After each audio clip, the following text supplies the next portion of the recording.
เข้าสู่เดือนที่10แล้วของคณะกรรมการบริหารสโมสรคณะกรรมการบริหารภาคประธานเขตประธานภูมิภาคและประธานฝ่ายทุกฝ่ายในปีบริหาร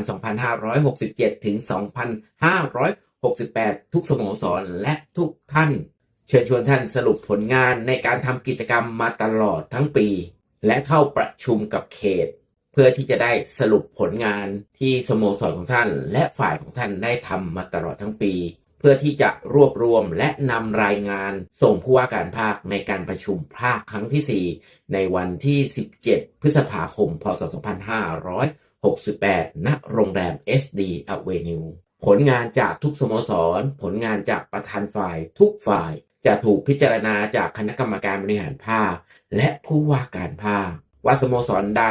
ประธานฝ่ายใดจะได้รับมอบรางวัลในการบริหารยอดเยี่ยมตามเกณฑ์ของผู้ว่าการภาคและของไลออนสากลต่อไป